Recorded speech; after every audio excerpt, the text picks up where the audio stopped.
বা স্বস্তির সঙ্গে বসবাস করা যাবে।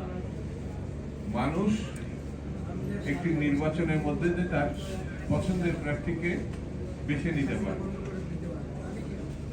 এখন যে পরিস্থিতির আমরা মুখোমুখি হয়েছি সেখানে অনেকগুলো জিজ্ঞাসা তৈরি হয়েছে।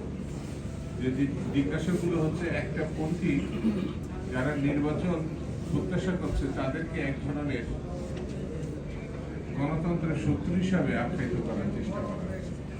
কেউ কেউ বলেও বসছেন শুধু নির্বাচন এবং একটি রাজনৈতিক দলকে ক্ষমতায় আনার জন্য এই পরিবর্তন হয় নাই। আমার কাছে মনে হয়েছে গণতন্ত্রের উত্তরণের জন্য প্রধান বিষয়টি সেটি হচ্ছে নির্বাচন।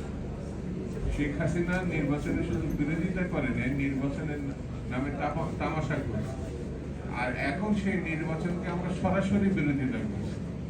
এটা বড় দুঃখজনক। এই জায়গা থেকে আমাদের সরতে হবে। এই কারণে নির্বাচন ছাড়া গণতন্ত্র, স্বাধীনতা, মানুষের অধিকার প্রতিষ্ঠার আর কোনো বিকল্প পথ নেই, কোনো পথ নেই। এই সরকার তার একটি রাজনৈতিক দলের সরকার, সকল রাজনৈতিক দলের সমর্থিত সরকার। তাহলে পরে সকল রাজনৈতিক দলের সেন্টিমেন্টকে তাদের ধারণ করতে হবে। সেই সেন্টিমেন্টটা হচ্ছে গণতন্ত্র প্রতিষ্ঠা, গণতন্ত্রের পথে যাত্রা। আর গণতন্ত্রের পথে যাত্রা করতে হলে নির্বাচনের কোনো বিকল্প নেই, কোনো বিকল্প। কেউ যদি এই বিষয়টি আমাকে বোঝাতে পারে, আমি তার দলে বিএনপির অনুমতি না, বিএনপির অনুমতি তার দলে আমি জয়েন করি। এই নির্বাচন ছাড়াই গণতন্ত্র করা, এটা এই দুনিয়ায় এই পথ নেই।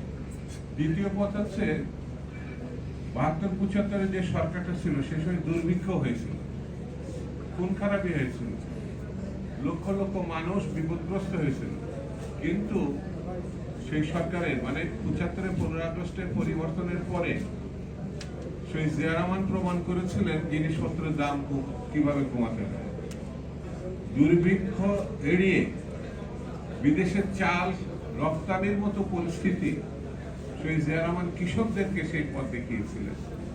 শেষ মাটি মানে খাল খননের মধ্য দিয়ে কৃষকের পাশে আধুনিক কৃষি ব্যবস্থা নিয়ে এসে কৃষকের সঙ্গে কাদা মাটির মধ্যে একজন রাষ্ট্রপতি বসে কিভাবে জাতিকে, কৃষককে উদ্বুদ্ধ করা যায় সেটা তিনি সেই সময় প্রমাণ। আমি মনে করি আজকের যে সংকট, সেই সংকট যদি তারা শহীদ জিয়া রহমানের পথ, মত, লক্ষ্য একটু খেয়াল করেন তাহলে বুঝতে পারবে কতটা সহজে সমস্যার সমাধান করা।